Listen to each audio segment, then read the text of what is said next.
それでは1番をお選びいただいた方のリーディングを行っていきます。今回のテーマは、たくさん笑いましょう年末年始スペシャル夜のちぎりシリーズ。お相手があなたに触れた時のお気持ちについて見ていきます。もうすでに関係性を持たれている方、そしてまだこれからっていう方もいらっしゃると思います。まだこれからという方は、お相手が今後あなたに触れた時にどのように感じるのかということで、想像していただけたらなと思います。ではよろしくお願いします。ではまずルノルマンカードから今のお二人のバランス、コンディションっていうところをもらっていきます。あとちぎりとして見ていますので、お互いがちぎることに対してどう思っているのかとかね、そのあたりも見ていきます。性的魅力、相性っていうところでもらっていこうかなと思います。では見ていきましょう。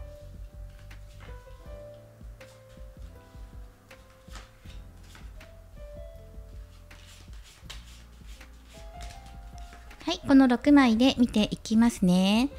では見ていきましょう。こちら側があなた、こちら側が右側ですね。お相手です。はい、そして、はい。いいですね。なんかね、いいですよ。で、塔のカード、で、クローバーのカードと出てきています。はい、では、今の現在のお互いの状況っていうのもとても良いと思います。お二人の今考えていることだったりとか、お相手かなりこのちぎりのことに対して妄想されていますね。研究もしています。どうしたらあなたともっとより深くつながっていけるのかとか、で自分の性的願望とか、実現に向かってね、お勉強しています。知識を集めるっていう本のカードが出てきているので、いろんなところから情報を仕入れていたり、テクについてだったりとかね、体のことだったりとか、心と体のつながりっていうところも知識を集めているんじゃないかな。ロマンチックな妄想とか願望もあるので、そうですね、ロマンチックな展開に持っていきたい。ちぎるんだったら、できるだけロマンスのあるような一夜にしたいっていうことで、ふわっと考えていますね。そして勉強もしています。勉強熱心ですね。とても、はい。ということで、あなたの方なんですが、お相手とコミュニケーション取っていきたいっていうことで、そうですね、くっついていたい、イチャイチャしたいっていうことですよね。おしゃべりやコミュニケーションを表すカードなので、そのちぎりの最中でもね、くっついていたいというか、ボディタッチだったりとか、そう触っていたいとか、ささやいていたいっていうところで、お相手から愛のささやきがあったら嬉しいなとか、自分もそのように積極的に働きかけていきたいなってことで、つながりっていうところですよね。こちらはロマンチックな勉強。あなたの方はお相手とささやく喜びや触れ合うことっていうのを意識されてるんじゃないかなと思います。そこに自分の喜びを見出しているとかね、っていうのもあります。どちらもロマンチックなカードが入っているので、今の2人の相性とかコンディションっていうのもいいんじゃないかな、前向きだなっていうふうに思います。今そのお相手と結びついていくこと、叶えたいって思っていたり、もうすでにつながっているよっていう方はより深くつながっていきたいっていうことで、お相手の扉を開きたいとか、自分の扉を開いてほしいっていうような気持ち、あなたの方に出てきています。良いですね。これから発展する前向きな関係性っていうのが出てきています。そしてこちらのカードが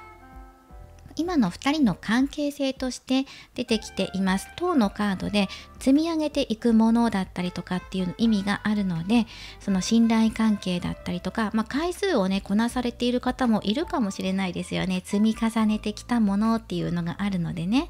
はい、ということでたくさんちぎってますよって方もいるでしょうし、コミュニケーションね交わしてるよっていう方もいるでしょうしね。あとこれからもつながっていきたいっていう気持ちがあるので、これから積み上げていくものとしてね、将来的な願望とかそのようなもので今捉えているんじゃないかなとも思います。そしてそうだな、あとは相性としてはすごく今良いので、今つながっていないよっていう方でも、あなたの方から働きかけていくといいんじゃないかなと思います。あなたの方が鍵を持っている、解決の鍵、ヒントっていうのを持っているので、お相手の扉を開くのがあなたなのかもしれません。ここはコミュニケーションを活用してお相手の扉を開けていきましょうっていうね。そしてアドバイスのカードです。より2人がちぎりの相性を良くしていくためにというかね、好転アドバイスなので、クローバーのカードが入っています。ここもね、積み重ねなんですね。日々の小さな積み重ねっていうことで、回数こなしていきましょうねっていうことも入っていますね。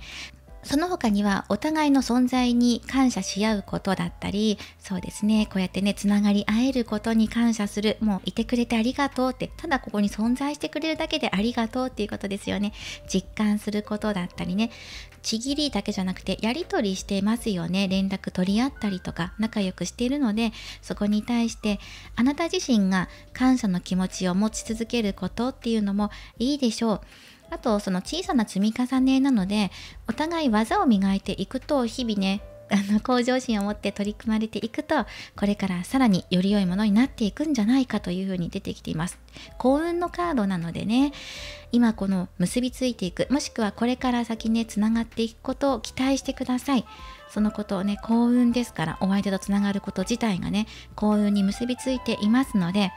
めっちゃハッピーっていう風に思っておいてくださいね。はい、すっごくイチャイチャしたいっていうあなたと、今その自分の性的なスキルとか技術、知識について学ぼうと思っているロマンチックなお相手と、いいですね。このような関係性っていうのが出てきています。大切にしていますね、お互いのことを。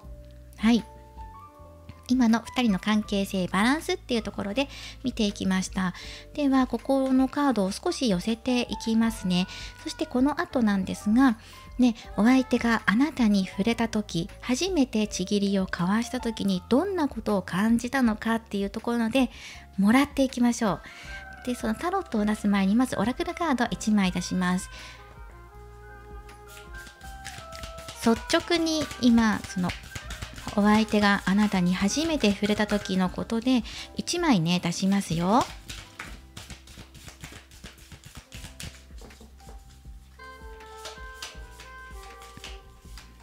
い、こちらのカードです。自分を優先する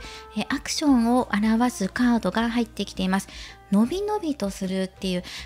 解放されていくような絵柄で入ってきていますよね。雲の上に乗って羽を伸ばしているような感じ、自分の気持ちを優先するために動いたっていうことがまず入ってきます。そしてあなたとちぎりを交わした時の感想というかね、思ったことなので、とてもくつろげたとかリラックスできたとか、つながることによって開放感で満たされたとかね、自由な気持ちになれたっていうのが入ってきます。とにかくお相手が忙しかったのかな、張り詰めていた日常、あなたとちぎりを交わしたことによってその日常から抜け出すことができたとか、そのひとときがとても自分を解放させてくれるものだった、溜め込んでいたエネルギーっていうのを放出させることができたっていうことで、幸せな気持ちで満たされたんじゃないか、またはそれを望んで動いたんだっていうことが出てきています。あなたに触れて初めて感じたことはまず解放感ってことですね。そして自分の気持ちをこのようにね行動に起こしてもいいんだって自分を認めてあげられたっていうこと、自分に自信がついたっていうことが出てきています。はい、でお相手のお気持ちね出てきましたね。触れた時にとても開放感に包まれたと。では早速タロットカード出していきましょう。そうですね、触れた時どう思ったかっていうこと、またここで深掘りしていくのと、あとこれから先どうなっていくのかっていうことで、お相手何か今障害や課題に感じていることや、あなたに触れた時どんなことを思ったのか、本心としてはどうなのかってことも具体的にもらっていった後に、あと最後1枚あなたへのアドバイスもらっていきます。タロットで全部で8枚出していきます。よろしくお願いします。でそうですね、画角の制限があるのでカードを重ねる感じになっちゃうかもしれないんですけど、いきなり月のロマンチックなカード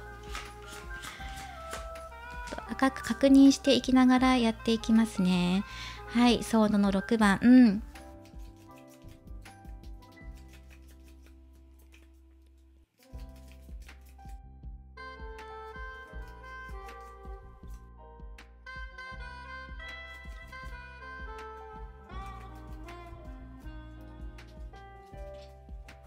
はい、これでもらっていきましょう。少し見づらいかもしれませんが、ご了承ください。ちょっとね、カード重ねちゃう感じになっちゃうんですが、これで見ていきましょう。いいですね。ワールドのカードと、ワンドのエース、そしてコインの7番、コインの9番、そして13番、デスのカード、そしてカップの6番と入ってきています。全体的にとても調和が取れていて良いですね。良い変化として受け止めていきましょう。で、お相手のお気持ち、まずお相手目線でね、見ていきましょう。とても良いですね。ここすごくいいですよ。あなたとの関係性をとても大事にしているし、寄り添っていますよね。ここの2枚っていうのが、新しい2人だけの関係性、なんか2人だけっていう、2人だけの世界っていうのを感じるので、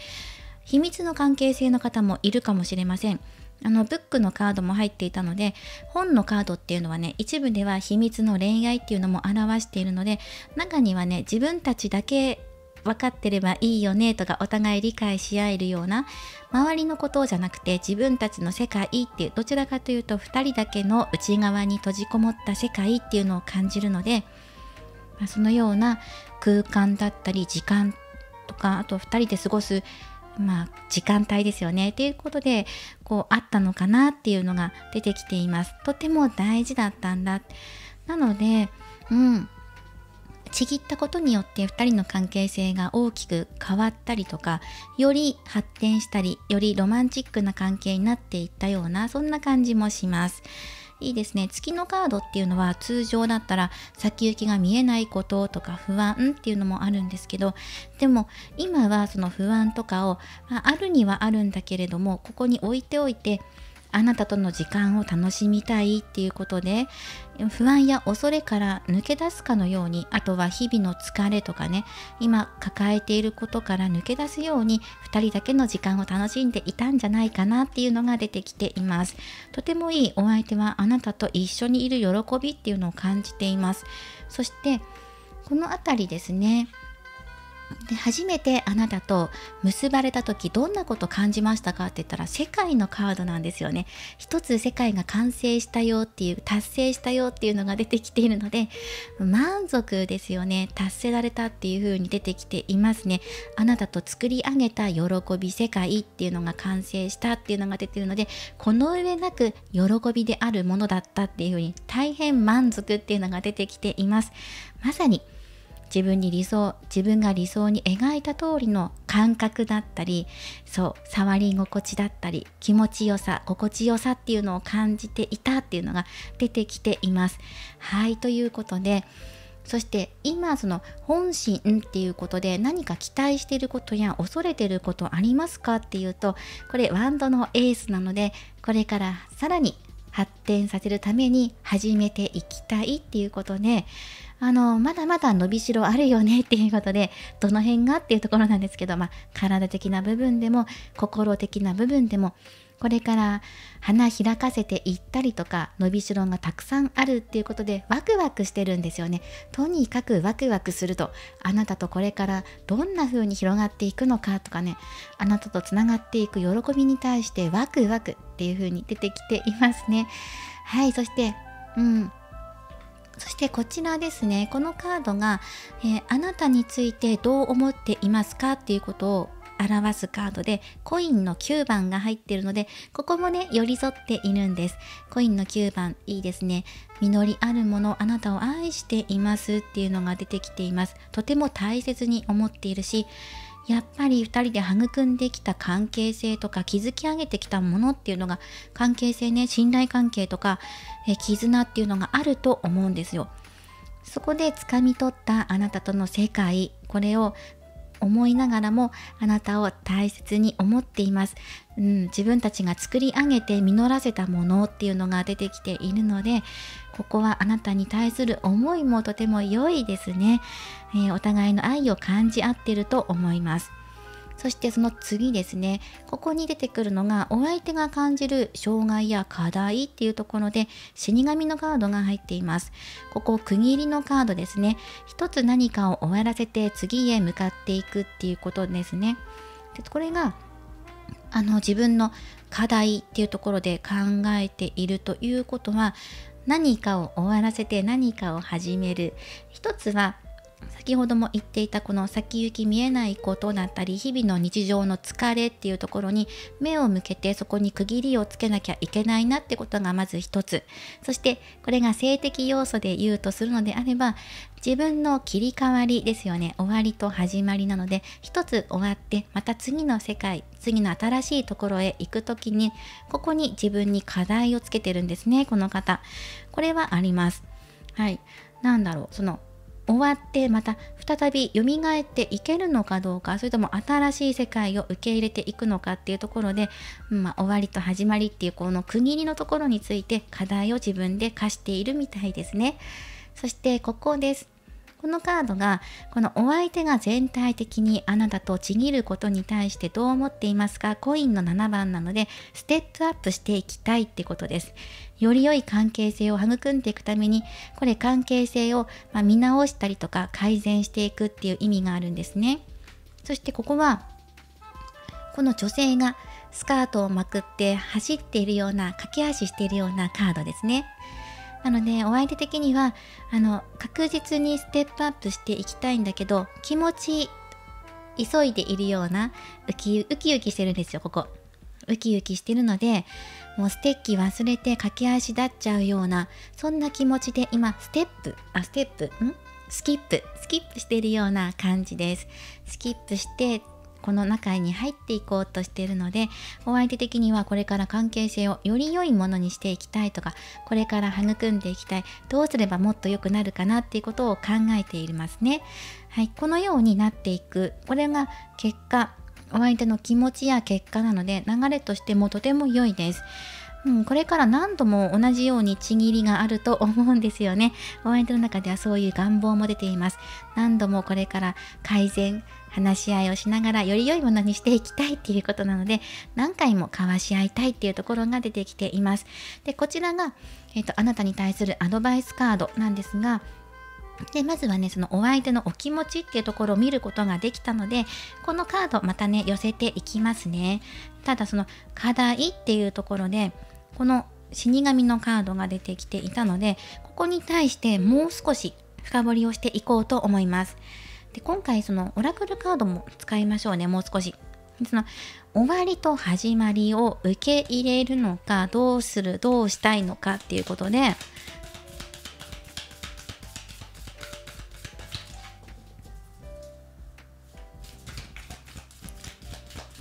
オラクルカードをもらっていきます。補足でください。はい、1枚家族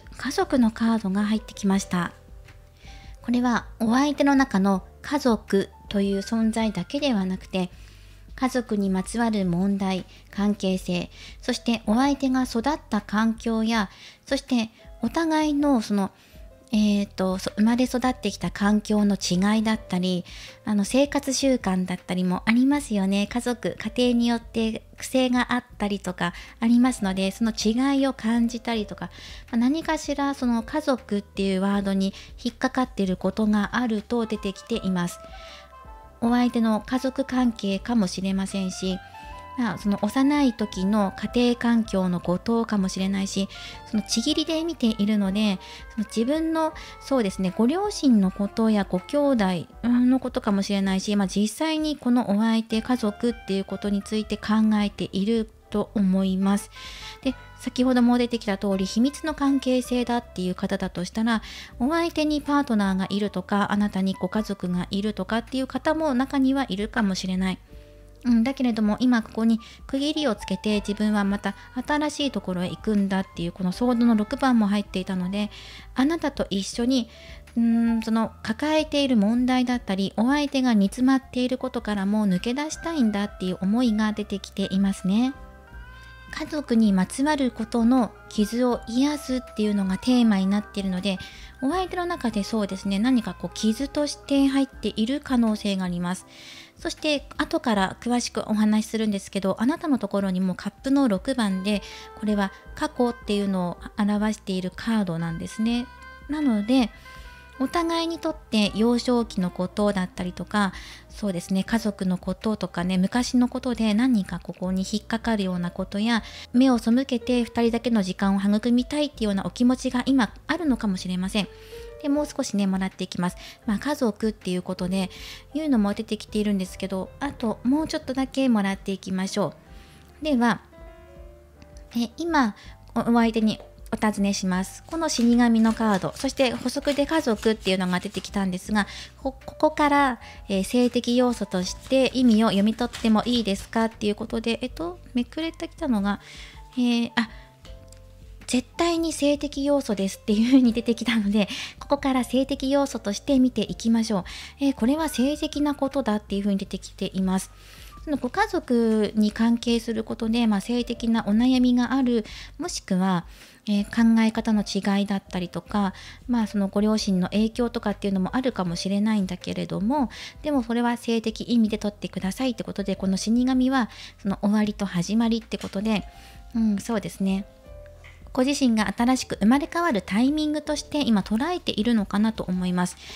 その家族っていうワードなんですけど、過去として過去今まで自分がこういうちぎりの体験をしてきたとか経験をしてきて、こういう価値観を持っていたんだけれども、あなたとちぎることによって新しい価値観が生まれてくるとかね、そういうことで捉えているのかな。で、もちろんその自分の過去の経験だけではなくて、そこにはご家族の問題っていうのも入ってくるかもしれないんですけど、他人と交わうこと、新しいこの家族以外の方と異文化みたいな感じでね、交わうことによって新しい文化が自分の中に入ってきたような、そんな気持ちなんじゃないかなと思います。ではもう少し見ていきましょう。あなたとちぎったことによってお相手が得られたものって何だろう。お相手が新しい世界へ旅立っていった時に得られたもの、ソードの8番、そしてコインの6番、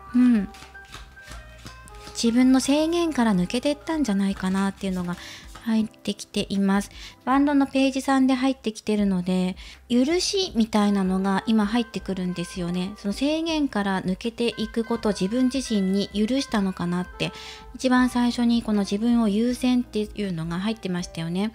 なので自分の気持ちとかね、自分の幸せに向かっていくこと、これを優先させてもいいんだっていうようなお気持ちを気づかせてくれたのがあなただったりとか、何人か囚われていることがあったんだけれども、そこから抜け出すことができたとかね、ソードの8番ですよ。そしてペンタクル6番、そしてワンドのページっていう風に続いていくので、あなたを見ているだけっていうような関係性とか、憧れ的存在として見ていたかもしれないし、社会的立場として、例えば上司と社長とか、雇ってる側、雇われてる側、店員とお客さんみたいな感じで、先生と生徒とかね、立場があったんだけれども、そこから抜けて、その制限から抜けてつながることによって得られる喜びとか、エネルギーの交換をすることによって活力が湧いてくるとか、湧き上がってくる感情、愛情とか喜びっていうところにつながっていったっていう風に、今まで自分を抑えていたようなところ、抑えることによって調和が取れていたとか、だけれどもそこから無償の愛っていうところに気づかせてくれたのがあなただったり、あなたが立場を超えてお相手に愛情を注いでくれたりとか、コミュニケーションを取ってくれたことによって自分の心が溶かされて開いていったんだっていうような、そういう流れが見えてきています。自分自身を許すことができたっていう風に出てきています。そして自分の気持ちを押し込めることなく、これから解放していっていいんだっていう風に、なんか新しい可能性を見出していたりとか、なんかこう喜びの方にだんだんシフトチェンジしていってるので、自分の中でやっぱり区切りっていう何かしら節目ですよね。お相手の気持ち的に。そうで、性的要素で取ってくださいっていうことで入ってきていたので、我慢することなくていいんだっていうふうに思えた。あなたと交わうことによって新しい技術を身につけることができたとかね、そういうことも入ってくるかもしれないですよね。お互いが分かち合う喜び、いつも相手のことを優先させて、相手に尽くしてちぎってきたんだけど、相手だけじゃなくて自分を優先するとか、自分が気持ちいいっていう方にシフトチェンジしていいんだとか、自分を気持ちよくしてもらったとか、お互いが気持ちいいっていう風に同じ度合いとかね、その調和が取れたことによって、そういうね、お互いが気持ちいいってこういうことなんだってことに気づくことができたとかね、そういうことが出てきています。テクニシャンあなたっていう風に出てきていますよ。はい、素晴らしい。自分の制限や思い込みというか決めつけていた自分が奉仕していかなきゃいけない立場なんだとか、そういうところから抜け出すことができたっていう風に出てきているから、この解放感があふれるカードが一番最初に出てきていたんですね。はい、つながる世界っていうのを感じることができたっていう風に出てきていましたので、すごくいいと思います。お相手年下なのかなっていう感じもちょっとだけするんですけど、はい、ということであなたへのアドバイスカードはカップの6番なので、今そのお気持ちね、お相手とつながったお気持ち、交わし合った喜びっていうのを大切にこれからも持ち続けてくださいねって。いろんな感情が交差したりとか、いろいろ出来事が起きるかもしれませんが、2人がちぎりを交わし合ったこと、ね、杯を交わし合ったこと、これを大切に胸に留めておいてください。これがあれば大丈夫っていうことで、では最後に、アドバイスカードもらっていきましょう。これね、今お相手があなたに触れた時の感想ってことで見ていますので、まだちぎっていないよっていう方は、これから先実現化した時にお相手が感じることとしてお受け取りください。そしてこれから出すアドバイスも実現化へ向けてっていうことでお受け取りくださいね。そして今関係性持っていますっていう方は、もちろん肯定メッセージとしてそのままお受け取りください。まずルノルマンから1枚お相手のカードが出てきています。そしてあとタロットとオラクルね、今回ね使うカードの種類少ないので、全部のカードから1枚ずつ、全部というかオラクル、ルノルマン、タロットから1枚ずつもらっていきます。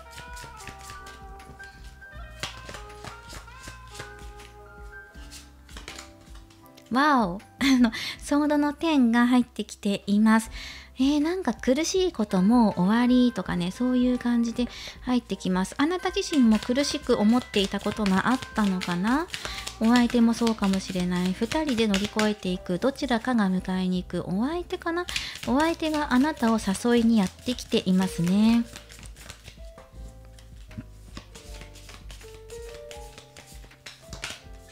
感謝の気持ちっていう素敵なカードが入ってきました。どんなことがあってもお互い感謝し合う気持ち、やっぱりここですよね。つながった喜びっていうところで、2人で作り上げてきた世界とかね、一緒にいる時間っていう、この時の分かち合った喜びね、つながり合った時のお気持ち、心地よさ、気持ちよさっていうのを大切に持っていてください。お相手に感謝の気持ちを今伝えていくといいでしょう。これ実際にアクションに起こすといいよっていう風に出てきているカードなので、お相手に感謝の気持ちを伝えるとか、今のあなたのお気持ち、前向きなお気持ちを伝えていきましょう。コミュニケーションのカードとか鍵のカード、クローバーのカードっていうのが出てきていたので、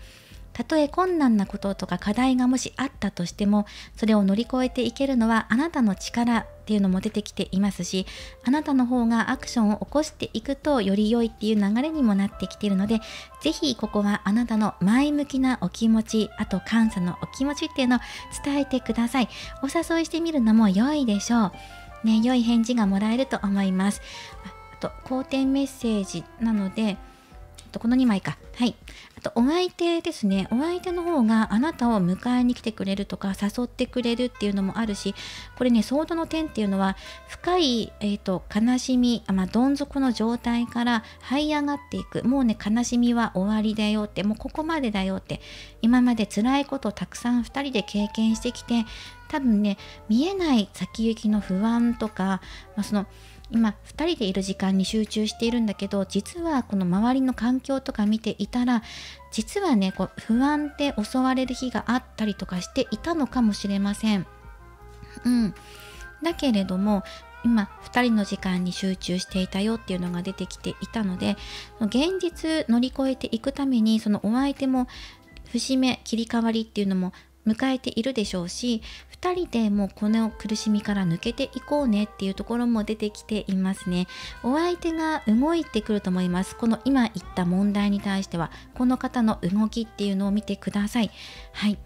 だけども2人で感じている悲しみ、共通して共有しているところは終わりなので、もうあとは楽になっていくよっていう風にもっとね解放させていきましょう、お互いにっていうことで、お相手が最初に感じたね、自分を優先するっていうことをお互い共有していくのかもしれません。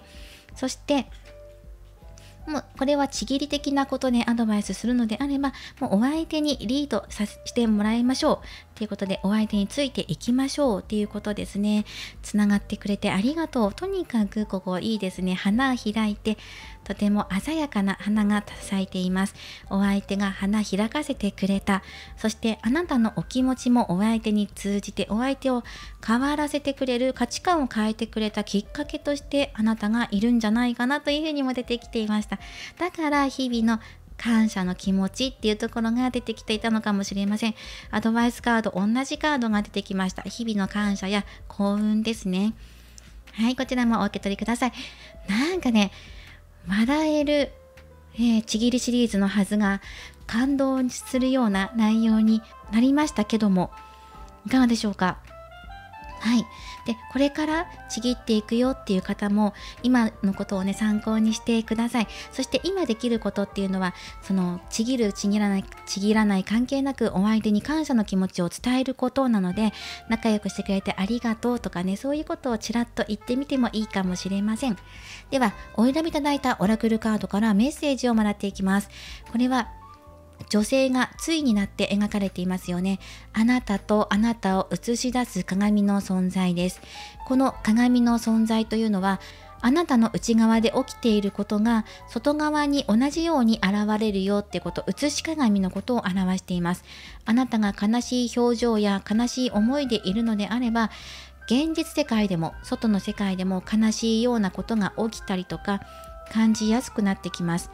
心が明るい気持ちやポジティブな気持ちでいれば、周りの状況、環境っていうのも前向きな状況になっていきます。内側と外側、いつもここは対になっていますよっていうことを表しています。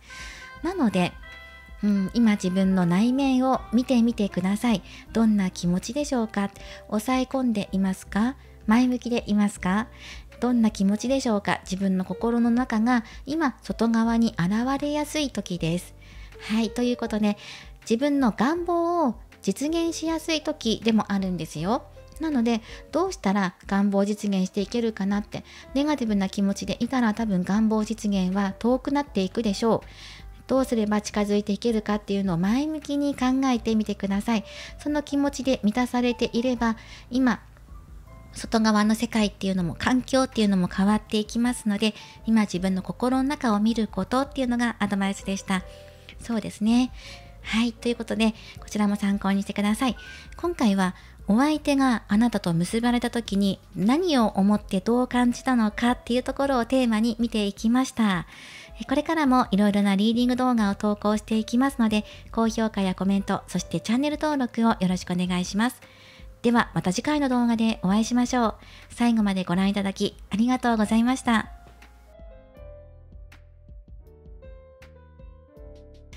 それでは2番をお選びいただいた方のリーディングを行っていきます。今回のテーマは、お相手があなたとちぎりを交わした時に初めて感じたこととか、初めてちぎりを交わした時にどう思ったのかっていうことを見ていきます。で、今関係性を持たれている方、そしてまだこれからだよっていう方は、これから起こること、もしこれから先お相手とちぎった場合にお相手がどのように感じてくれるのかっていうことでお受け取りください。はい、今回も始まりました。夜のちぎりシリーズ年末年始スペシャルでございます。はい、今回はエンタメ要素強めの内容となっていきますので、ご理解くださいということで、たくさん笑いましょうスペシャルとしてお届けしています。まずはルノルマンカードを使って6枚カードを出していきます。そこで今のお二人の性的魅力、相性っていうところで、今の現状ね、バランスってところを見ていきます。で、今回はもうすでに関係性のある方向けのリーディングとはなりますが、でまだね、関係持ってないよって方でも、これからっていうことで見ることができます。では、見ていきましょう。結婚、指輪。で、お相手は、道のカード。そして、お相手のカード。で、こちらがね、あなた側、こちらがお相手側で出しています。で、犬のカード。そして、ハートのカード。ハートのカードが真ん中に出てるということは、良いです。総合的に良いです。そして、今その関係性のある方メインに見ているので、あなたはそのお相手に夢中っていうのが出てきています。ここ3つね、トリプルセットで入ってきました。指輪、ハート、お相手ってことで、お相手のことをもう心底惚れていて大好き。もうめっちゃくちゃ大好きだし、もうつながっていることすっごく嬉しいみたいな、もう何もかも全て捧げますみたいな、もうすごいね、愛情や情熱、っていうのを感じます。将来捧げていきますよっていうのがもう出てきているので、もうすべてもうお相手一色みたいな風に感じますね。特にちぎりの相性もいいっていう風に感じてるでしょうし、はい。そしてお相手の方を見ていきますね。お相手のところこれが出てきているので、道ですよね。ここ2つに分かれていくっていう道の選択のカードなので、今現在お相手がちぎりのことに対して選択肢が2つあるっていうのが出てきています。あなたとのちぎりのことについて。で、ここが本心、心の中っていうところで、犬のカードでとってもあなたのことを信頼しているし、パートナーだと思っている。で、何か今岐路に立っているっていうことなので、そこについて何かね、カードを足した方がいいんじゃないかなと思ってます。ただ、2人の相性的には、ハート、愛情のカードね、真実の愛っていうところが出てるので、2人の愛情は間違いないものなので、お相手が、例えばね、好きか好きじゃないかとか、ちぎりがいいか悪いかとか、そういうところの岐路に立ってるんじゃなくて、もっと違う意味だと思うんですね。2人の愛情っていうのはちゃんとあるので、ここね、関係性として愛情のカードが出てるから、2人の愛情は確かなものだからね、ここはしっかりと大丈夫確定されていますということで、あとここアドバイスカードでヘビのカードが出てきていました。で、ヘビはたくさんね、布のマンカードも意味があるので、どんな風に取っていこうかなと思うんですけど、例えばもうあなたがお相手しか見えないっていう状況なので、嫉妬とかね、やきもちとかっていうのも表しているので、他の人に目を向けたら嫌だな、独占したいなとか、ずっと自分だけ見ていてほしいなっていう気持ちが人一倍強いのかもしれない。今の現状ね、強いのかもしれないので、いつも以上に強くなっている可能性があるのでっていう意味かもしれないし、これから末永く愛情を育んでいくためにっていうことで出てきてるのかもしれないので、このあたりについてカードを足していこうかなと思います。ただしルノルマンじゃなくて違うカードで出していきたいんですね。で、そうですね、本当はね、後でもうちょっとね出していきたかったんですけど、先にオラクルでここのお相手の岐路、お相手が何かの分岐点にいるよっていうこと、ただしあなたに対する愛情っていうところは変わりなくあるので、そうじゃないところで何か考えてることがある。で、性的な今関係性で見てるので、何かなっていうところで、愛情はあるんだけれどもっていうところで、なんだろう、お相手の分岐点、テーマになっているのが過去の傷を癒す。なんか過去の傷、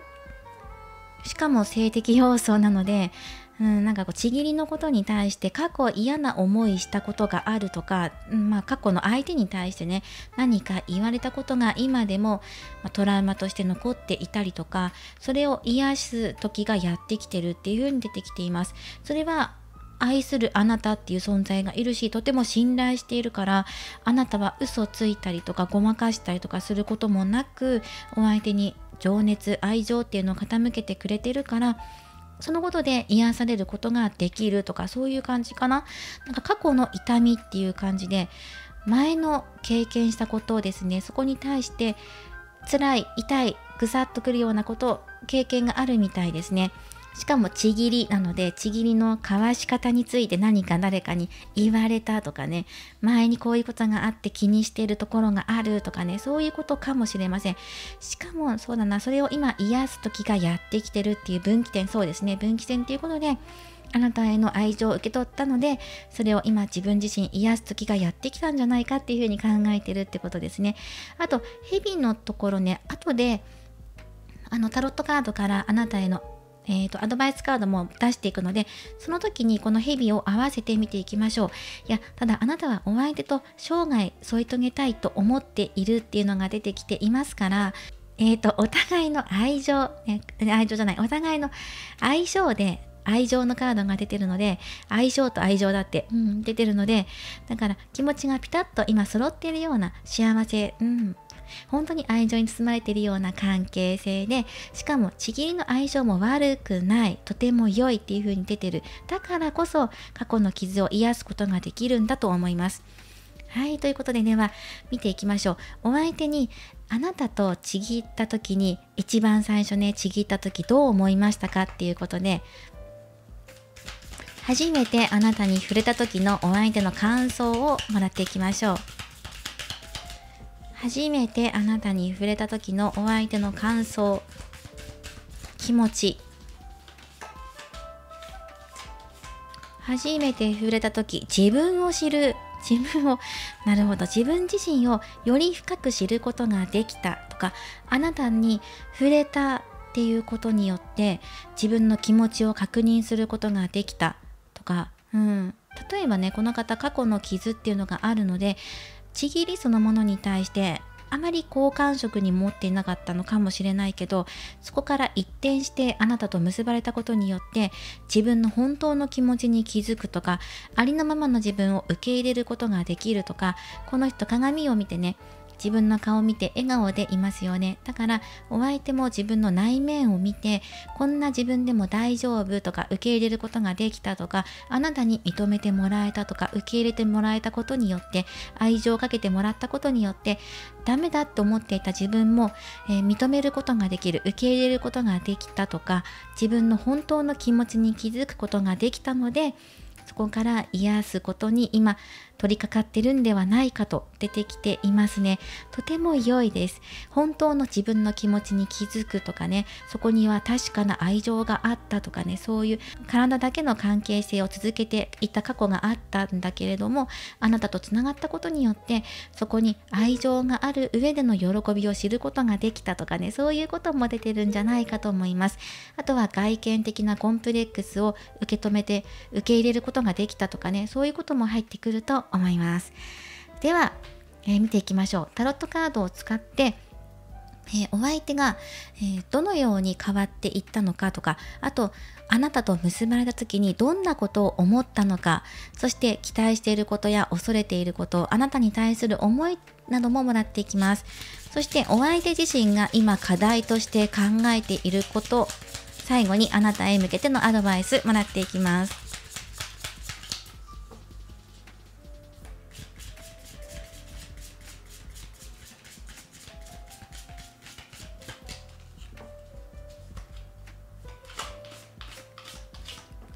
はい、では見ていきましょう。画角に入るように調整してやっていきます。はい、まずソードのクイーンですね。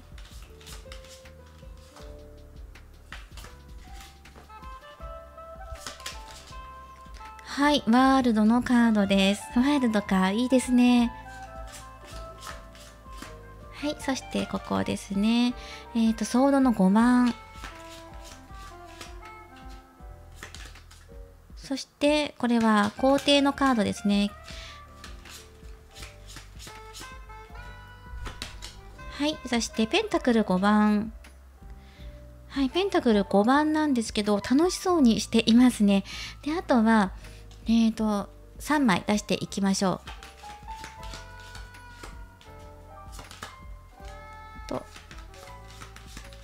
ジャッジメントのカードです。そしてソードの9番。そしてもう1枚、これが、ソードの6番ということで、この8枚で見ていきます。はい。では、まずお相手のお気持ちっていうところから、お気持ちとかその時どう感じたかっていうところと、現状とかも見ていきます。まずワールドが出てるので、あなたと結ばれたことによって完成された世界とかね、達成された気持ち、願望成就とか、なんかね、お相手の中で達することができた、初めて到達することができてつながることができた喜びとか、なんかそういうことも出てきています。世界が作り上げられた、ついに2人で作り上げたんだ、喜びに達したんだっていうところが出てるので、最高潮に達したっていうのが出てきています。だからすっごくね、その自分の今までの価値観が変わるとか、一段階次のステージへ行けるような体験だったんだってことがまず出てきていますよね。素晴らしいですね。今の現状としてもとても良いので、そしてあなたに初めて触れた時、自分は王様になれたんだっていう風に出てきているのでね。はい。ということで、お相手のその自分を解放できたとか、あと自分がリードできたとか、安定した自信がついたとか、そんなイメージで入ってきます。立派に立ち上がることができたとかね。そしてここも、ジャッジメントのカードが入ってる。これはそうですね、お相手の、本心で期待していることや恐れていることについてジャッジメントなんですよ。自分が再スタートや復活していくことについて期待または恐れだけど、こっちは初めて触れた時の感じたこととかなので、自信がついたとか、あなたと世界結びついていったことによって自分の理想が完成されたとか、不安が解消されたとか、ここ100点満点、そういう思いをしたので、とても自分が立派に感じられたとか、自分うまくできたとか、自信につながったっていう感じ。そして期待のところが大きいんじゃないかな。またあなたと結ばれたいとか、何度でも繰り返し世界を完成させたいとか、ここでただ一度で満足することなく、その先へ行きたい、次へ行きたいとかね、挑戦していってまた世界を目指していきたい、何度もね、その度その度の世界を作り出していきたいとかね、そういうことも出てきているので、かなりパワフルな感じがします。はい、とってもパワフルですね。そしてかっこいい、かっこいいというか頼もしいお相手なんじゃないかと思います。あとこの方なんか最中に例えばなんかこうトークを挟んでみたりとか、かといったら無言で、行い続けたりとかっていうのもあるんじゃないかなと思います。あなたの声をよく聞きますっていうのが入ってくるので、どんな声やねんっていう感じもするんですけど、様々声がありますよ。あなたのご意見頂戴しますっていうのが出てきています。はい、あなたのいろんな声を聞かせてください。心の声、あなたの叫び、いろんな声を聞くのが楽しみですっていうのが出てきていますね。はい、ここまでがお相手の、お気持ち、今現在の気持ちや本心、そして初めて触れた時に感じたことっていうところで見ていきました。ではこの後なんですが、ここね、周囲の状況や、そしてあなたに対する思いっていうところでペンタクル5番なんですね。ペンタクル5番っていうのは、これ笑顔のカードなんですけど、でも実際は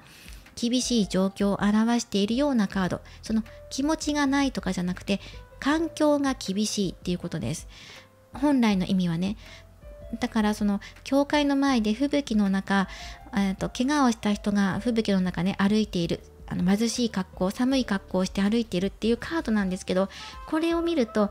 2人が抱き合っていて笑顔なんですね。たとえ苦しい状況や環境がもしあったとしても、2人で一緒にいて楽しい時間を過ごす、この時間とかこの気持ちの共有っていうのが大切ってことがここで伝わってきます。ただし状況は厳しいので、そのお相手が今あなたのことを抱きかかえていて大切に思っているんだけれども、状況としては芳しくないようなことがあるのかなとは思います。そしてこれがお相手の感じる障害っていうところなんですね。ここソードの9番で、あなたが他に好きな人がいるんじゃないかっていうのが、明確に出てきているカードなんです。そうなんですよ。それはお相手の妄想が今激しくなっているような状況なんですね。あなたを愛するがゆえにってことで、このカードの意味がなんだろ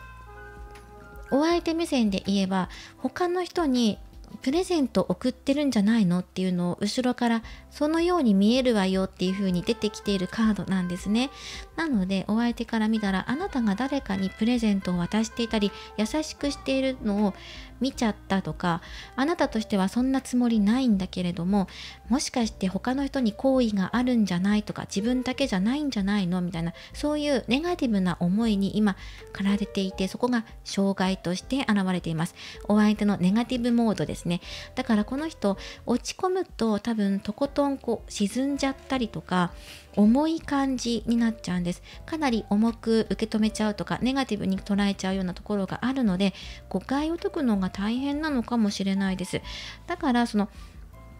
さっき出ていた蛇のカードありますよね。お互いの愛情ってしっかりあるんだけれども、アドバイスとして蛇のカード、そして最初はあなたの方が例えば独占欲に駆られているのかなと思ったんですけど、こちらのカードを見ていると、お相手の障害としてお相手自身がネガティブモードになりやすいっていうのが出てくるんです。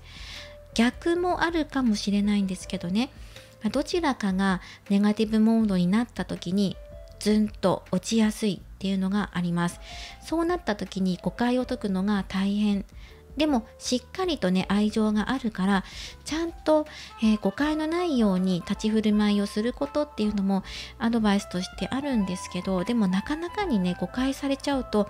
ね、ガンとしてどっちかが沈んじゃったりとかもするから、持ち上げていくのが大変だなっていうところはあります。それはあなたにも当てはまるかもしれないし、お相手にも当てはまるかもしれない。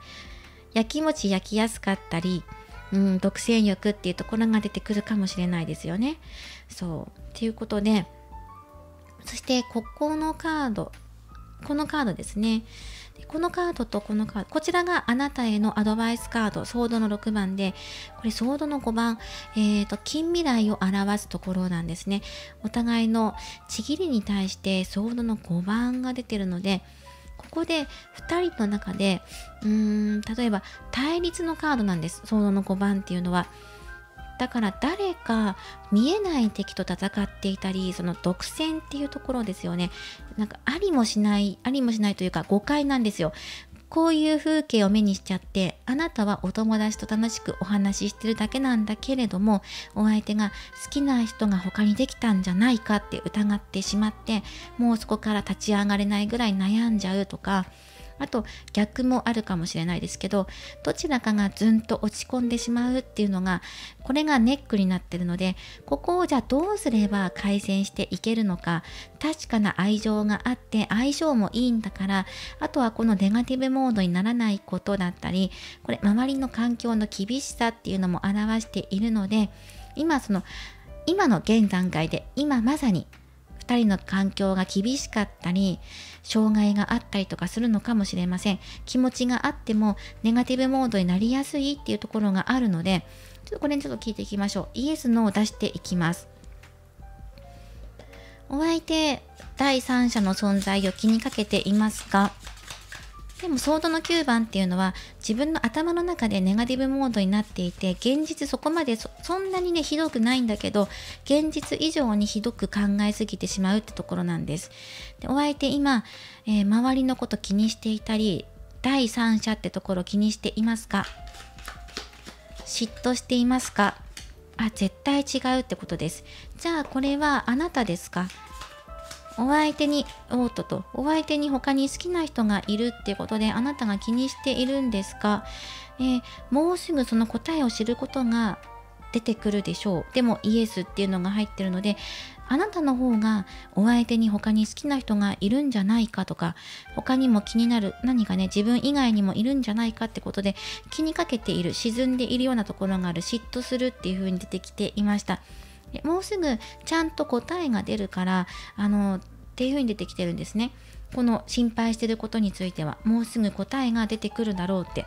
でもこれはあなたが思ってるだけで、そこまで現実にはならないんですよね。ただネガティブモードになっているのがあなたっていうのが出てきたので、ではどうすればいいですかっていうところでアドバイスカードもらっていきましょう。第三者、お相手的には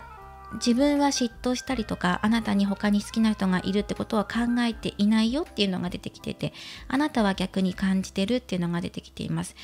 なので対立したりとか疑っちゃったりとか悩んじゃったりっていうのが出てきているんですね。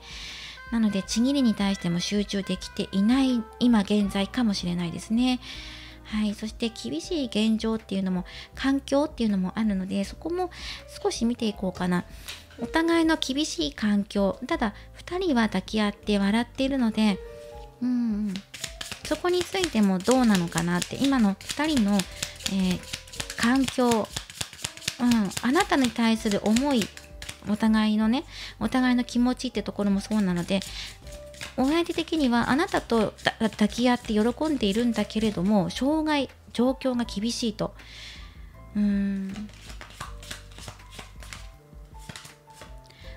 ペンタクル10が出てきました。家族カードだったりもします。もしくは円満に長続きしていくためにっていうことで、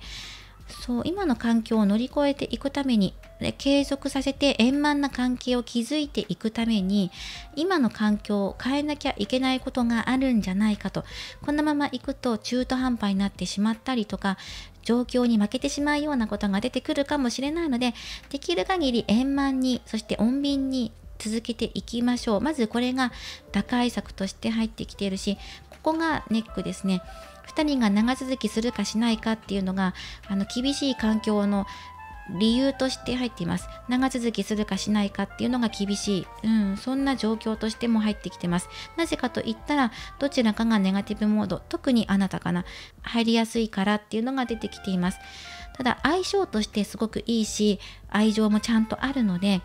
じゃあどうすればいいのかなっていうアドバイスカードをもらっていきましょう。お相手のことを信じてくださいねっていうのが出てきていますね。ソードの6番、新しい世界へ行くっていうカードなんですね。より良い調和へ向かって、より良い環境へ向かって旅立っていくっていうカードなんです。だからあなたが意図的により良い環境を作っていくことっていうのも大切になってくるだろうし、お相手の方からも働きかけがあるかもしれない。さらに深掘りしてアドバイスもらっていきましょう。より良い環境にしていくためにどういうことをしていけばいいのか、アドバイスをください。多分あなたが落ち込んじゃうと視野が狭くなりやすいのかもしれないですね。そこにそっと手を差し伸べてくれる、補助してくれる、サポートしてくれるのがお相手っていうのが出てきています。あなたが落ち込んだ時はね、だけれどもお相手の過去の傷を癒した存在はあなたなんですよ。はい。まず狐のカードがアドバイスカードで出てきています。疑わないでください。まっすぐと見てください。もう1枚もらっていきましょう。そして子供のカードですね。新しい環境を作りするために、やっぱり新しい気持ち、切り替えていくことだったり、これ新しい始まりっていうカードも出てきているので、何かしら自分たちの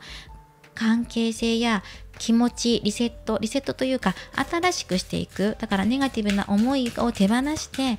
新しい環境を作っていくこととか、それにはまず新しい気持ちにならないと、新しいというかネガティブな気持ちから卒業していかないと、環境づくりできないよねっていうところで、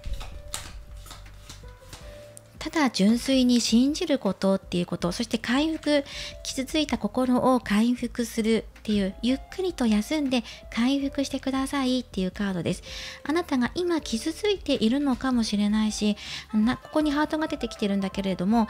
本当に愛してもらってるのかなとか、愛し合ってる、これは真実なのかな、本当に自分だけなのかなっていうふうに思っているのかもしれない。蛇のカードだから疑っていたりとかするかもしれないので、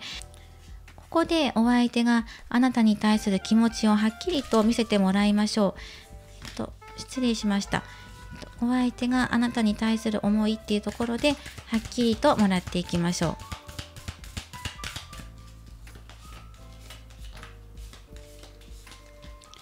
はい。感情っていうカードが入ってきました。無条件の愛。2枚、入ってますね。お相手のお気持ちとして感情、無条件の愛。これ泣いているカードですよね。感情といってもいろいろあります。嬉しい感情、悲しい感情、ネガティブ、ポジティブとあります。で、泣いているので、悲しい姿をしたあなたもしくはお相手だけれども、この感情も全て受け入れていくことで、悲しかったら悲しい気持ちをまず癒すこと、癒してあげたいっていうこともそうだし、あなたの今の感情ちゃんと受け止めるよっていうカードでもあります。しっかりと感情を受け入れて、そして無条件の愛、あなたに対して愛情を込めて接しているので、ここに何も条件をつけない、お相手はつけていないよっていうことです。誰かと比べることもなく、あなたのことをちゃんと見ているし、向き合っているし、もしそれであなたが悲しい思いをしていたりとか、ネガティブな思いを感じていたりとか、このようにね、何かその誤解が生まれている可能性もあります。お相手が誰かにプレゼントをあげているところとかを見て、自分だけじゃないのかなって思っていたりするかもしれないんだけど、違うんだよっていうことですね。そしてあなたとちゃんと向き合っていることをあなたも受け止めてください。伝わればいいなっていうふうに思っている。だけどこの方って見返り求めていなくて、ただひたすらあなたを受け入れるよって、マイナスな感情を受け入れる。それすらも受け入れるよ。だって自分の過去の傷を癒してくれたのはあなただから、今度は自分の番っていうふうに思ってるかもしれません。決してネガティブな感情だけじゃなくて、嬉しいこともちゃんと受け入れるっていうふうに出てきているから、2人の気持ちを整えていくためにも、今流しきれるものは流しきって、そして新しい風を取り入れていきましょう。だからゆっくり休んでねってこともお相手の気持ちとして入ってきています。そしてタロットカードでね、続けてアドバイス出していきます。まず今あなたは回復することを優先に考えてください。自分時間を大切にしてもいいでしょう。ゆっくりと時間を過ごして、自分の好きなことをして癒し、回復に努めてください。何かをごまかしたりする必要はありません。疑うことも今は必要ありません。カップの4番です。はい。仮面をつけているあなたを迎えに来るお相手、ちゃんとゆっくり休んで安定した時にお相手からの差し出される手を受け取ってください。もう少しもらいましょう。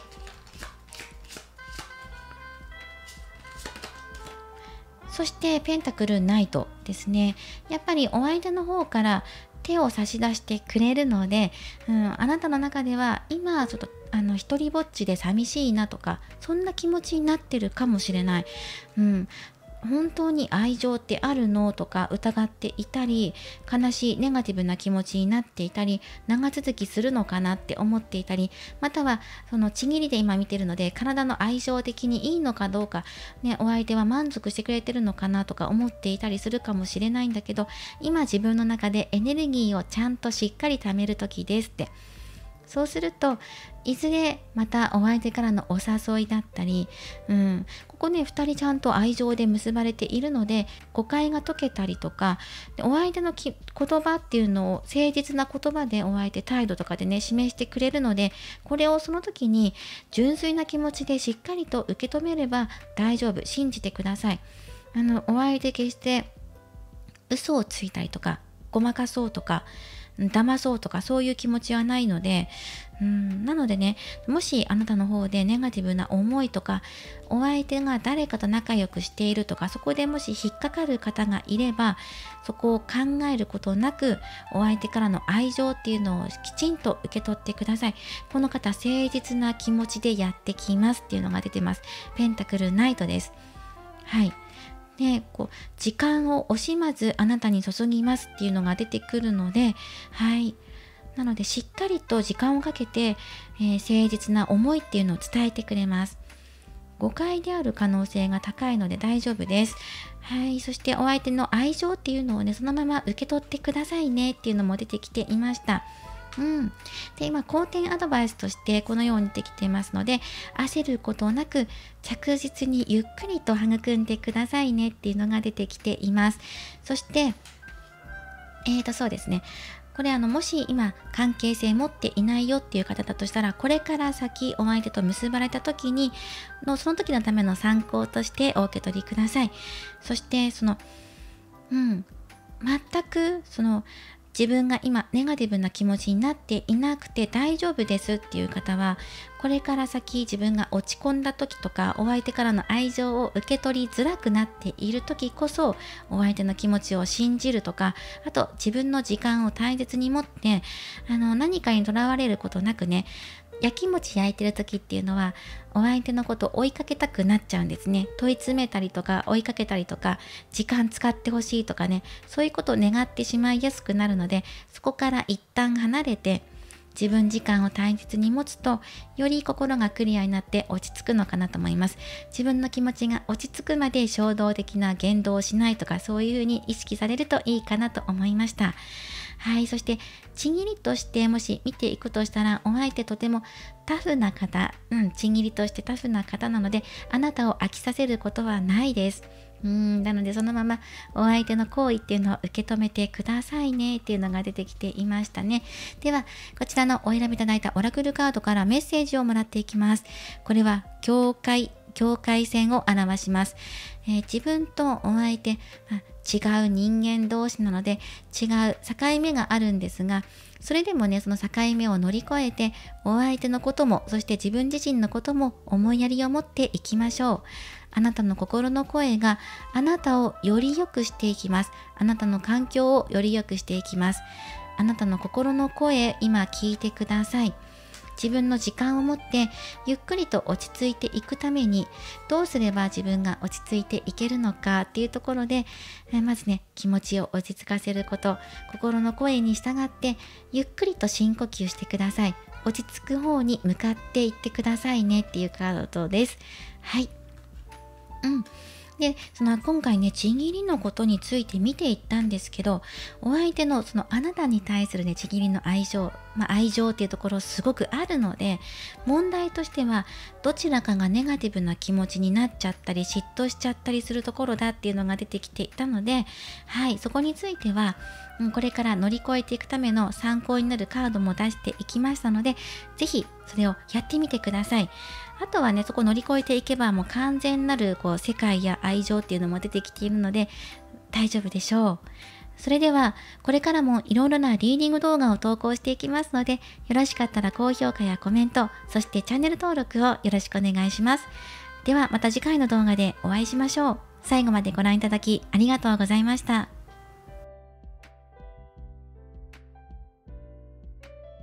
それでは3番をお選びいただいた方のリーディングを行っていきます。今回のテーマは、あの人があなたに初めて触れた時の感想、お気持ちということで、夜のちぎりシリーズ年末年始スペシャルをお届けしていきます。ではよろしくお願いします。見ていきましょう。早速ですが、ルノルマンカードを使ってお二人の相性というかね、ちぎりの相性を見ていきます。こちらは今回はもうすでにちぎり交わしていますよっていう方向けメインのリーディングとなりますが、まだちぎり交わしていませんよっていう方でも今後このようになるかもしれないねっていうことで、妄想シリーズなのでそのようにお受け取りいただくこともできます。ご自由にお楽しみいただけたらなと思います。ではお二人の関係性見ていきますね。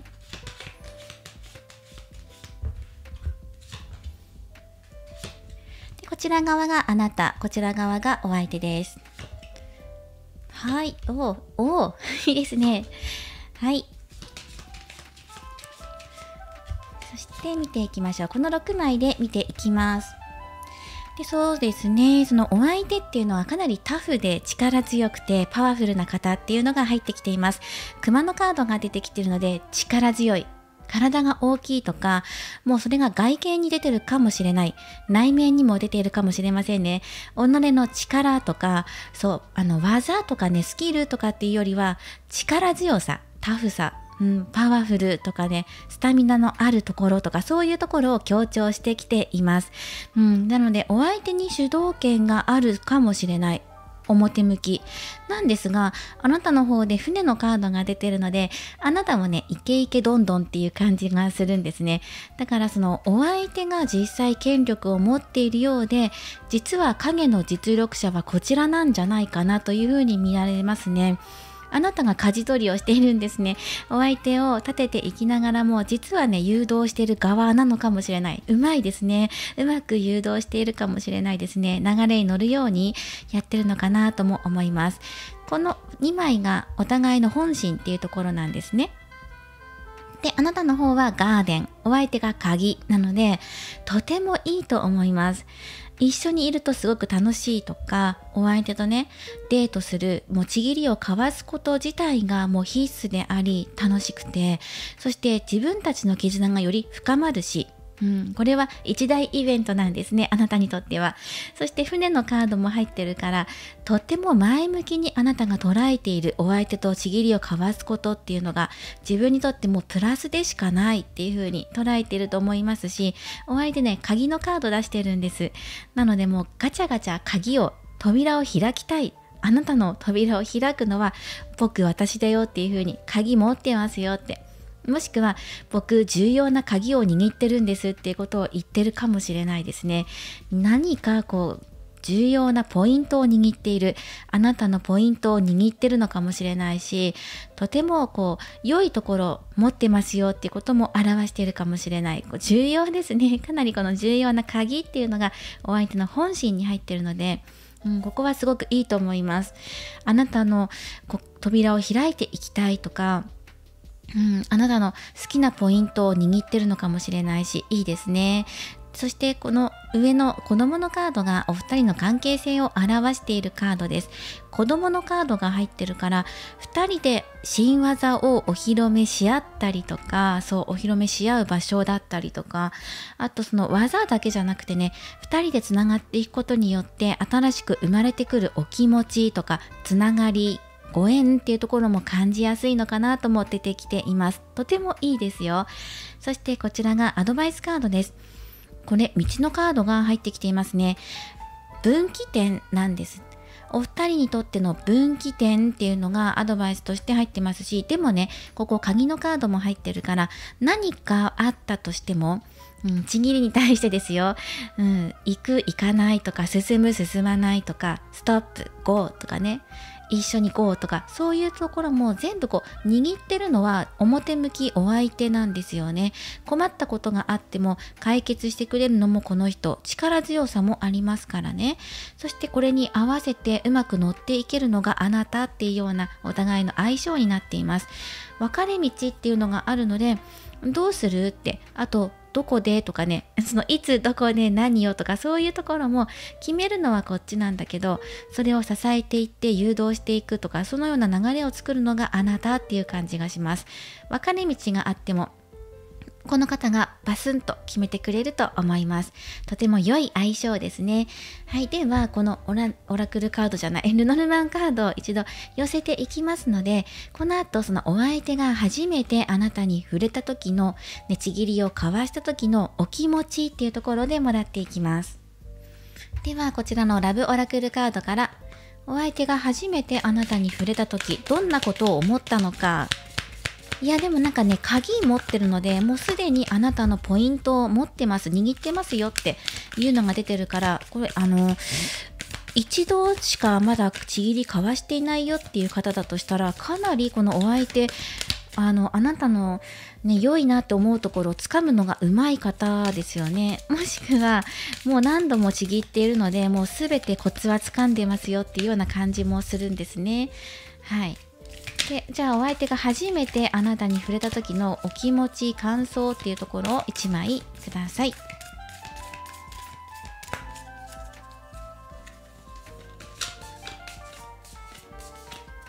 い、もらっていきましょう。過去の傷を癒すっていうカードです。お相手の中で過去何かちぎりに対して傷があった、どんなところにあったのかなっていうところを少しもらいたいんですけど、どうでしょうね。もう少しもらいましょうか。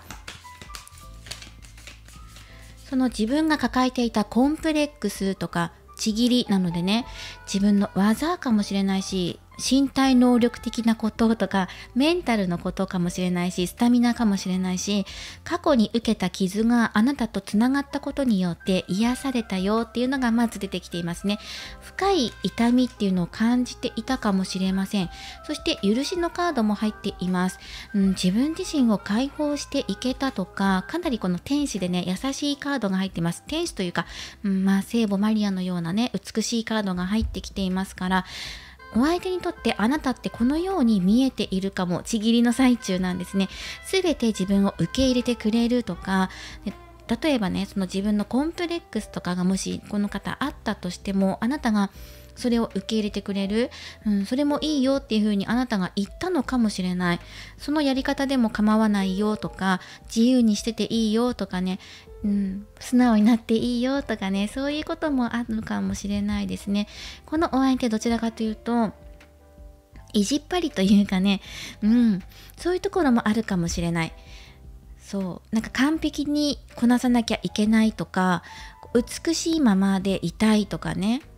乱れたくないとか、そういうのもあるかもしれないんですよね。あなたを不安にさせたくないっていう気持ちから来てるんですよ。あと自分自身を守るってことも出てきているかもしれない。自分を守る、自分の傷をこれ以上深めたくないとか、それをあなたに見せるのが怖いとかね、そういうところもあったと思うんですけど、あなたはそれを受け入れたんじゃないかな。大丈夫だよっていう風な形で、なのでそのご自身の中で自分自身を許すこともできたし、自分のコンプレックスとかも受け入れることができたし、癒しとかね、そのような存在で入ってきています。いいですね。手を差し伸べたんじゃないですか、あなたの方から。なので第一印象というか、第一感覚、触覚としてはこのようなねカードが入っています。自分を許してもらえたというか、あなたに受け入れてもらえたんだっていうようなお気持ちが出てきていました。ではこの後タロットカードを使ってもう少し詳しく見ていきましょう。お相手があなたと初めて結ばれた時、どんなことを思ったのか、またどういう行動をとったのかとか、また本心ね、本当はこういうことを思っていたよっていうことだったり、あなたに対してどういうことを感じていて、そしてご自身がどんなことに障害を感じているのか、そして最後の1枚はあなたへのアドバイスということで、全部で8枚出していきます。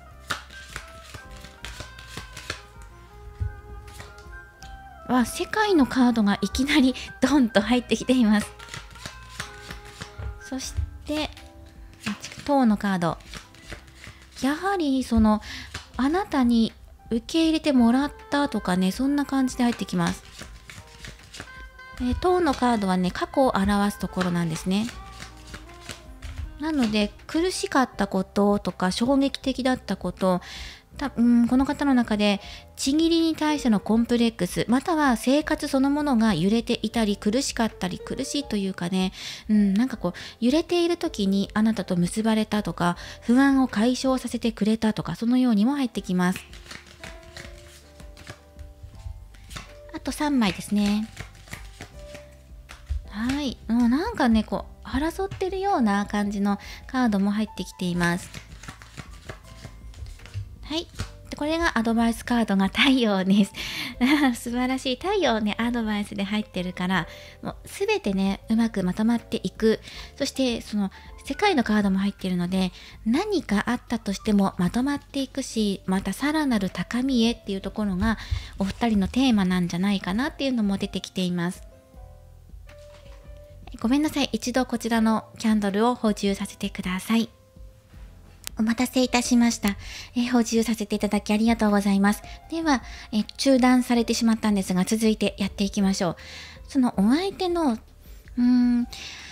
この2枚っていうのが、過去から今現在に対することの流れなので、ここね、塔のカードが過去に入っています。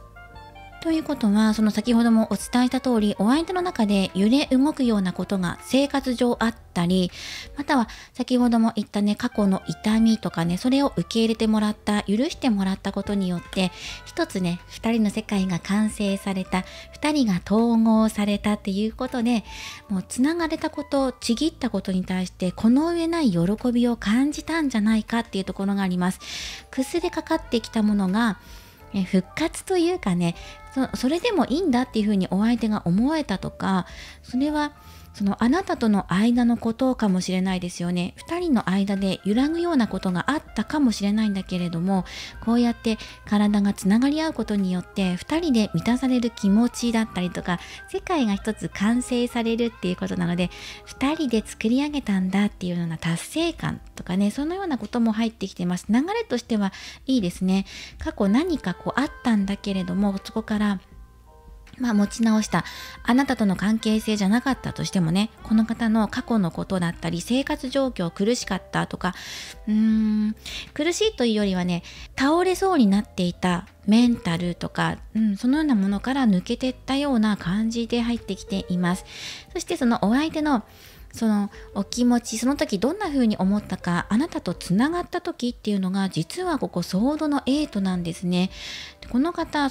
まく本領を発揮できなかったんじゃないかっていうようなお気持ちがあったりとか、そして心の中っていうのもソードの9なんですね。他人を羨んだり、実はね、ここの2人っていうのは、あなたとお相手じゃなくて、あなたと他の異性っていう風にお相手の中で感じてるんです。なので、あなたに誰か他にいるんじゃないかとか、自分だけじゃないのかなとかっていうようなお気持ちがあったり、またはここ制限のカードが入ってるので、うまくやれなかった、本領を発揮できなかった、あとは制限がある中で、その中でつながれる喜びっていうのも感じた。ここの達成っていうところ、ワールドが出てるんですけど、そこをソードの8と9で挟んでるような状態なので、全てが丸く収まったっていう感じではない。ただ、この世界っていうのがすごく強いので、結果的に言ってしまえば、つながったことに対する達成感とか一体感っていうのがめちゃくちゃ大きいんだけど、でも小さいところで気にしてるところを見ていくと、自分自身の体のことだったり、あとお気持ちですよね。どちらかというとネガティブに考えているようなところがあるんですね。でもそれはこの方のここね、ソードの9っていうのは、実際そこまで現実的に悪くはないんだけど、現実以上にネガティブに考えてしまっているところがあるので、しかも絵柄的に自分以外の人にあなたが優しくしてもらってるんじゃないかとかね、触れられてるんじゃないかっていうような恐れとか不安っていうところが出てきてるんですね。独占欲が強いのかもしれません。制限をかけていきたいというかね、制限から抜けていきたいのか、その制限の中で2人が結ばれたのか、でもね、結ばれたっていうような現実に対しての、このあたりなので、お相手の中で何か引っかかっていることがあるのかもしれない。結ばれた喜びの他にもね、気になっているところがあるかもしれません。ということで、このあたりも見ていきます。これは周囲の状況やあなたのことを表すカードなんですけど、カップの5番なんですよね。そしてこの絵柄で見ていくと、争っている感じなんです。なので、お相手もしくはあなたに他にパートナーがいるとか、狙ってる人がいるとかね、そういうことも感じてるんじゃないかなと思うんです。ライバルがいるとか、カップの5番っていうのは、喪失というかね、失ってしまった悲しみとかを表しているカードなんですけど、でもそれはこのお相手考えすぎなんじゃないっていう感じがするんですね。失う痛みとか怖さっていうのを経験しているからこそ、また失いたくないとか、あとちぎりに対してもそうですよね。昔誰かに何か言われたことを気にしていて、またそれが同じようなことを言われたらどうしようとか、同じことになったらどうしようとか、せっかくつながることができたのに、ややこしい感じですよね。ここに板挟みになってるような感じだから、自分たち以外の人が入ってくるんじゃないかとかね、そういう感じです。せっかく結ばれたのにっていうところがお相手の正直なお気持ち、そして周囲の状況としても、失っちゃったら嫌だな、それが争いによって失われるとかね。なのでどちらかにパートナーがいて揉めて、また2人が離れ離れになったらどうしようとかね、そういうことも感じているんですね。そしてここです。障害、そして課題っていうところでワンドのエースが入ってきています。そしてこちらがね、この後お二人の流れっていうところでソードの4番が入っています。このソードの4番も一時休止のカードではあるんですが、絵柄的に2人がダンスをしているような絵柄なんですね。でこの2枚を組み合わせて見ていくと、始めていくんだけど、でもこっちは停止のカードだから、そしてまた道のカードに戻っていくんですよね。じゃあどうするっていうところで、2人が結ばれていくのを進めていくのか、それとも無理に止めていくのか、やはりやめておきましょうかとか、この関係性はここで一回ストップさせておきましょうかとかね、どちらかを選ぶのかもしれないですね。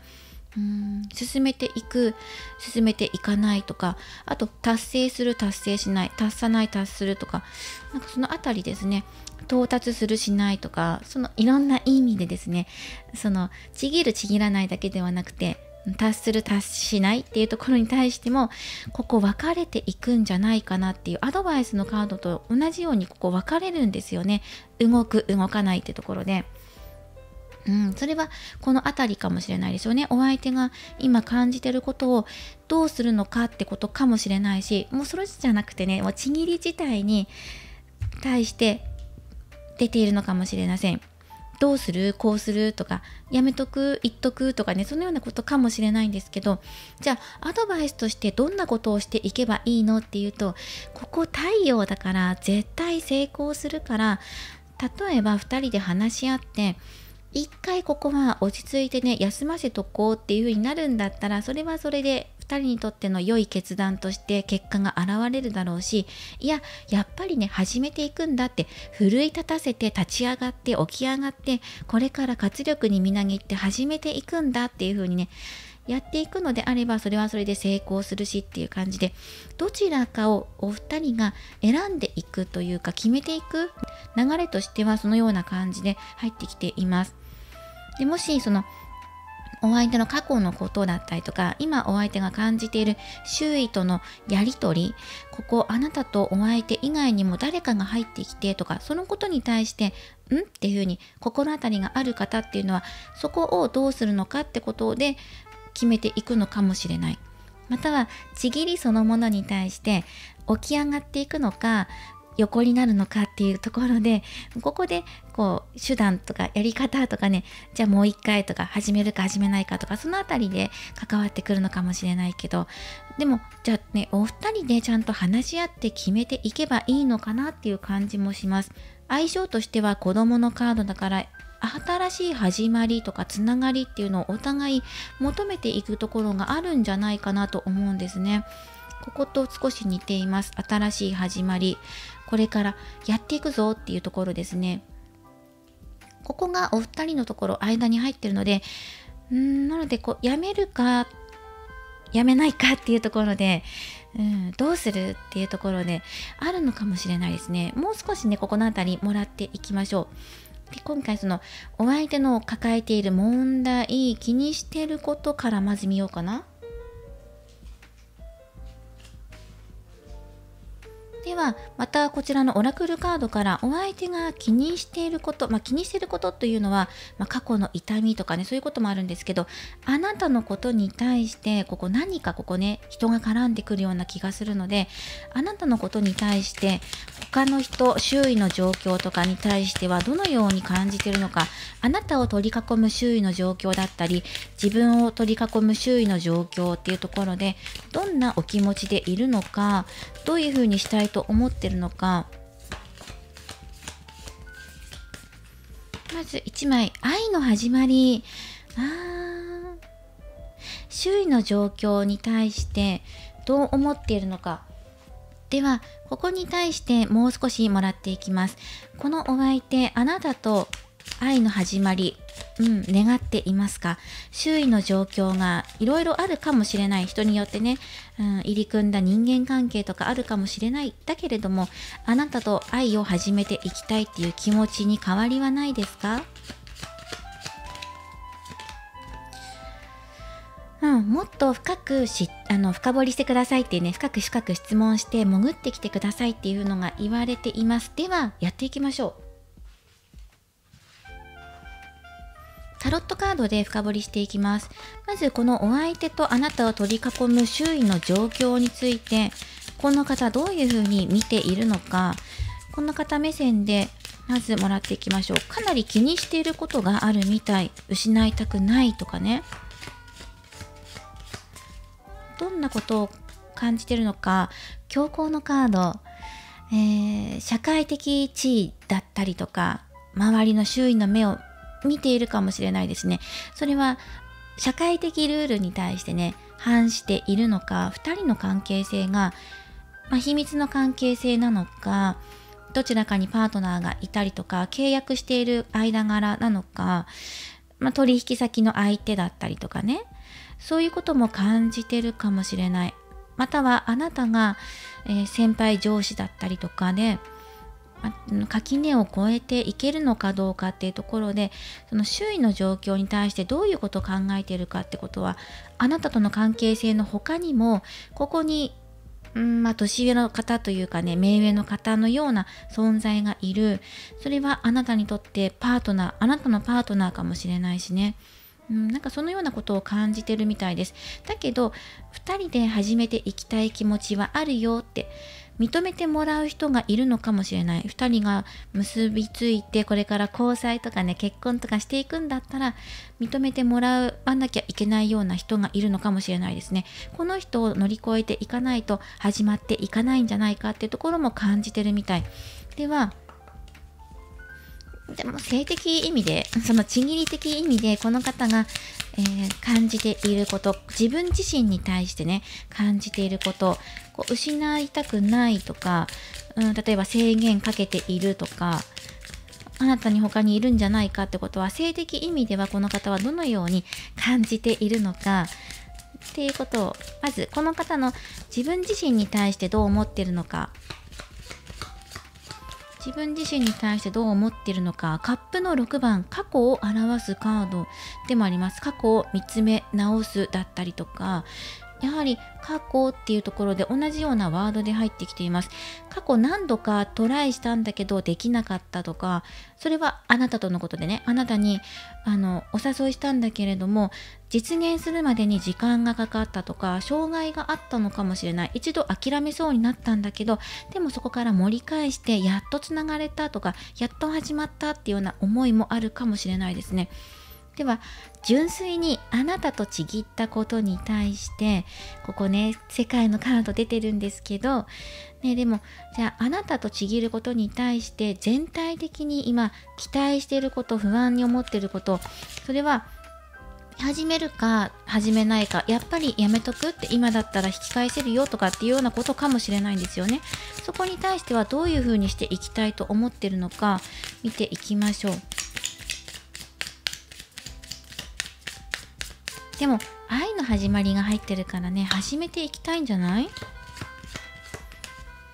どうしていきたいは、コインの3番、力強いカード入ってるから、そのクマさんのカードとね、少し力強さが似てるんですけど、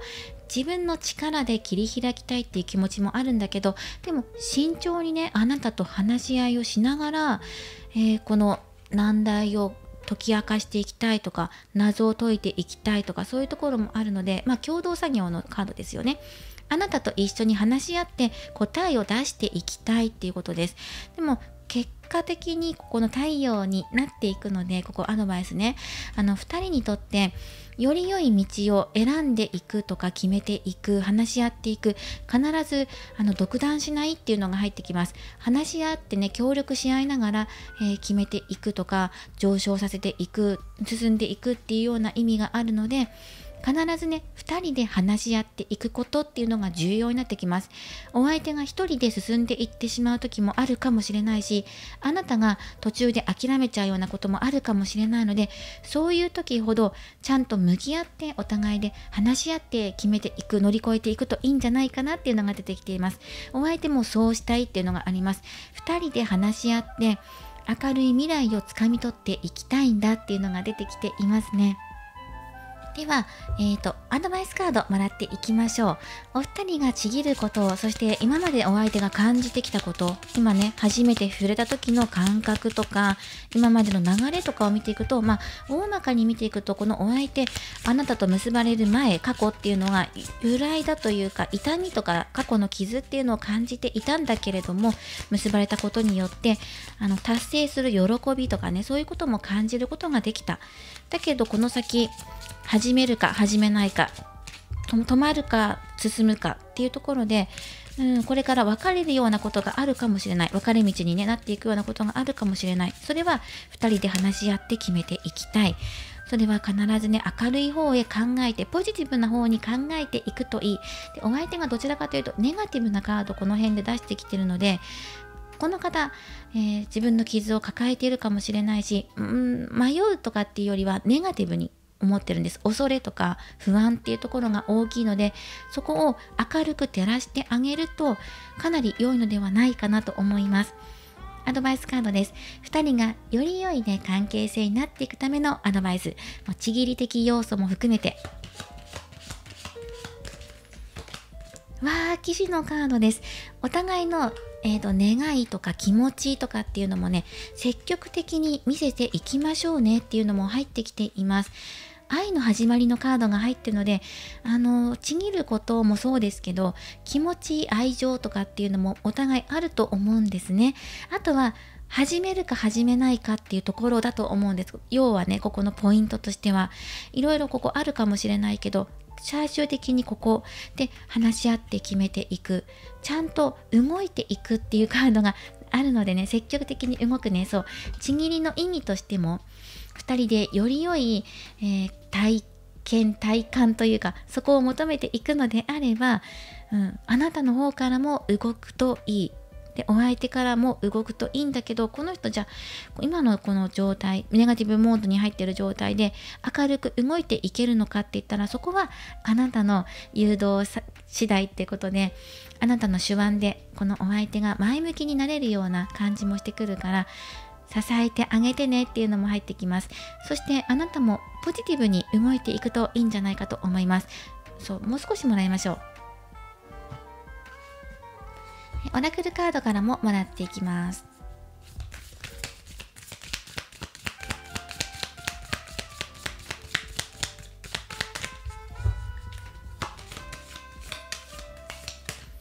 はい、オラクル1枚受け入れるっていうカードです。自分自身の状況、今の状況もそうだし、お相手の状況もそうかもしれないけど、あなたはでもね、受け入れるっていうことがもともとこの方、お相手にね、してるんじゃないかと思うんですよね。でもあなた自身も自分に制限をかけてるところがあるような気もする。なんか我慢してるような感じもするんですね。縛られてるというか、お互い制限の中で交わし合ったちぎりとかね、そんな感じもするので、全て自由じゃないんだっていう感じがするんですね。この2枚は太陽とね、騎士のカードっていうのはすごくパワフルなカードなんですけど、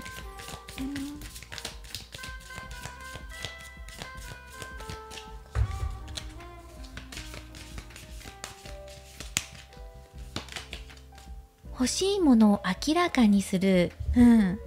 うやって付箋というか、付箋ってちょっと言い方が古いですよね。ここにピックアップしていって、自分たちのね、願いとかやりたいことっていうのを書き上げていってまとめるんですよね。で、そこから1枚選ぶとか、で、ここに文字に書いて起こすことによって、何をしたいのかとか、どうしたいのかとか、この先どういうことをやっていけばいいのかとか、そういうことがだんだんと具現化されていくので、まず書き留めていきましょうとか、整理してみようとか、自分の気持ち、お相手の気持ちもそうかも、ちゃんと話し合うことっていうのが入ってくるから、あなたは受け入れることっていうのが十分できてるけど、でも自分自身まだ受け入れていないこともあるんじゃないのかな。自分自身のこともそうだし、2人の関係性、これからどうするこうするってこともそうだし、今の現状をまず受け入れていきながら、でももう少しね、自由になってもいいんじゃないかなと思うんです。ここなんか制限を感じるな。あなた自身が自分に制限をかけてるような感じもするので、2人の関係性に限定的なものっていうのを感じますね。あと素直になってお互いが話し合っていくこと、ちぎりを交わす時もお互い力を合わせてちぎり合っていくことっていうのがいいねっていうのが出てきているし、明らかになる本当の真実、お互いが求めてるところってこの愛の始まりなんじゃないのかな。ここは深く深く掘り下げていかないと明らかになってこないようなところもあるので、今もしかしたら見えているものと、実はお互い今考えてこうしたいと思ってる願いっていうのがまだ表になっていないかもしれないから、ちゃんと話し合って、ここは2人で明らかにしていきましょうって、これから先どうするっていうことね。そしてタロットからもアドバイスもらっていって、ここで終わっていきましょう。ただその自分たちの願いを叶えるために動くんだっていうカード、そして今2人で話し合って決めたことは必ず成功するし、明るい未来へとなっていくからねっていうのが入ってきていましたので、ぜひその成功に向けて、より良い明るいハッピーな未来へ向けて動いてくださいって、始めていきましょうっていうのが入っていますね。ワンドの8、なんかね、ワンドの8なんですけどね、この急展開を表すカードなんですが、この絵柄を見ていくとね、なんかこういいですね。事の終わりの健やかな朝の迎えとか、平和的な朝を迎えているとかね、そんなような感じがしますね。いいですね。急展開、物事が2人でこれから決めて動いていったことって必ずハッピーな展開を迎えていくので、決めた後ってなんか流れが早いかもしれないですね。なんでこのお相手は手にリボンをつけてるんだろうかっていうところが気になるんですが、ね、なんか手にリボンをつけているんですけど、手にリボン、ご縁を結ぶとか、つながりを感じるとか、お互いの制限から抜けていくっていうところも出てきているかもしれませんね。それをなるべく早く動いた方がいいとか、話し合って決めた方がいいんじゃないかっていうようなアドバイスも入っています。今伝わってくるのが、なるべく早く、急展開も表してるから、意識しなくても早くなっていくかも、早く展開していくかもしれないんだけど、でも早く動いた方がいいんじゃないかっていうアドバイスも入ってるので、もし2人で今決めて動いていくこと、愛の始まりについて決めていくことがもしねあるとするんだったら、なるべく早く意識的に動いていかれるといいんじゃないかなというアドバイスが出てきていました。そしてお選びいただいたオラクルカードからのメッセージです。これは知恵を表すカードです。自分を知ることや自分自身を解放させるためにどんなことができるのか、知識をさらに深めていきましょうっていうアドバイスカードです。はい、愛の始まりに向けて、あなた自身、そしてお相手もそうですが、これからより自分自身を深く知ったり、自分を解放していくこと、制限っていうのを感じるので、お互いにね、お相手もだし、あなたもだし、なんか枠にとらわれているようなところもあるので、そこから解放させるためにどうすればいいのかっていう道筋を決めたりとか、知識を深めることによって進みやすくなっていくと思います。で、お互いのちぎりの相性だったり、お相手が感じたことっていうのがすごく素晴らしいものなので、もう次の段階へ行く時です。ちぎりを交わしたので、では次どうするこうするっていうところで分かれていく分岐点っていうところですね。そこについてもよりハッピーになっていけるように、これから展開していくことを応援しています。ぜひ動いていきましょうっていうのが出ていました。今回は、夜のちぎりスペシャル、お相手が初めてあなたに触れた時のお気持ちっていうのを見ていきました。そしてこれからちぎるよっていう方も、このような流れになるかもしれないなっていう感じで見ていただければなと思います。これからもリーディング動画を投稿していきますので、高評価やコメント、そしてチャンネル登録をよろしくお願いします。ではまた次回の動画でお会いしましょう。最後までご覧いただきありがとうございました。